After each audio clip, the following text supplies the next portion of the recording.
Hi, teachers to be, and hi, mom.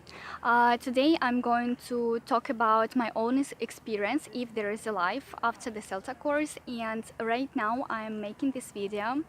I'm at the ruins of the medieval Dominicanian nunnery and a royal mansion on Margaret Island, which is in Budapest, Hungary.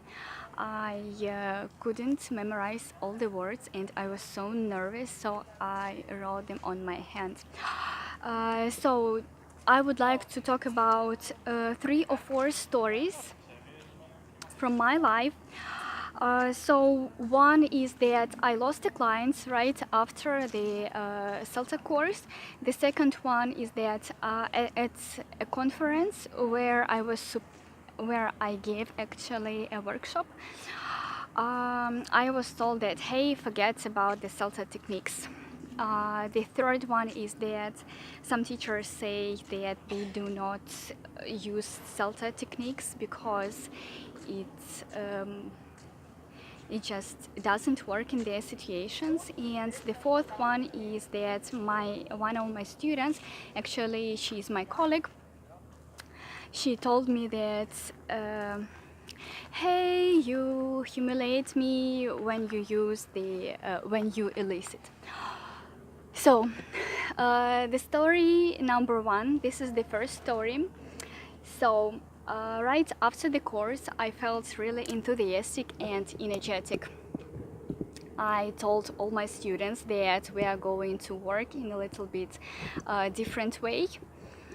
And one of my clients really didn't like it. She didn't like that I didn't translate all the unknown words. Sorry, I have to just adjust this. So I refused to translate all the unknown words. She didn't like it. But I explained her everything and I thought that she understood. And then we had a text and it was a little bit above her level. And she asked to translate the whole text. And I knew that it would take us about an hour to do this. So I explained her that there is no need to translate everything, we just need what we need, the main things, and she was like, no. She told me that she wouldn't like to work this way. She would like to translate everything, and so that's it. We didn't have lessons. Next story is I was asked to conduct a workshop for teachers at a local conference in Ukraine, and I was supposed to have 50 teachers. I had also 5 handouts for every teacher, so that would make 250 handouts. I talked to the lady who organized that conference. She also has completed the CELTA course and she knows all the techniques. So I told her that in order not to waste some time, I would like to have some assistance during the conference, but she told me that, hey, you won't have any slaves. She used the word slaves actually, but that's not the point. I explained her that according to CELTA techniques, we give instructions, we give ICQs, instruction checking questions, we demonstrate, and only after that we give handouts. She said that, hey, forget about it, you will not do it, who cares? I was like, I care. I spent so much time and I spent so much money on the course and I would like to be better. I would like to teach better. I would like to use all the techniques. I care. I want it and I still want my workshops and my lessons to be better. And she was like, hey, you should just print all the handouts, put them together and just put them on the seats before the workshop. Of course, I didn't do it this way. Luckily, I had only 12 teachers, so I had a chance to demonstrate, to give ICQs, and only after that to give handouts. Next one is that I promised to tell you about one thing which I heard, that a teacher who completed her course, she said that she translates words at her lessons because students insist on it, and as far as I understood, she works at a language school, so she has to do what the boss says, as far as I understood. But I've also read about it online.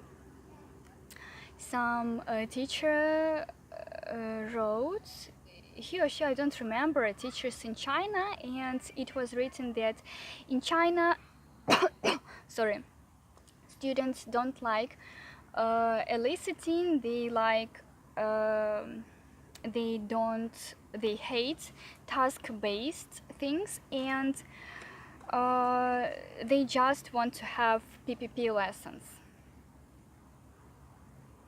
That's it.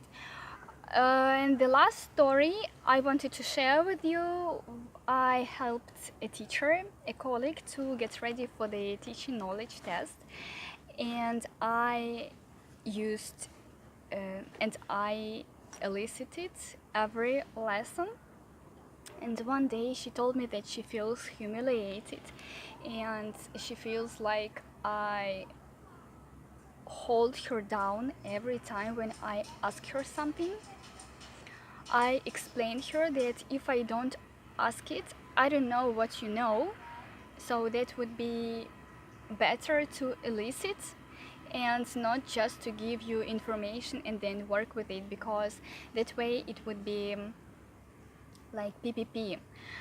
We had some task-based activities which also were okay, but at the end of that situation I came to the common ground with the teacher, and I explained why I need to elicit, and she understood. Sorry, I talked too much and I forgot to take my bottle with the water. So also I wanted to add that after the course I teach in a different way. I pay more attention to connected speech, to intonation, and also I use more activities with reading for gist, skimming, and also I give more tasks for individual work. That's the key points which I started to, which I didn't use in proper amounts, I think, before the course. So if you have something to add, please leave a comment. I do hope that you liked or enjoyed this video. I'm not sure if you enjoyed watching me talking for about 9 minutes, but I do hope that it was useful and I didn't just waste my time. So I wish you all the best. I wish you an amazing week and a lot of trips, and try to have fun. Have fun.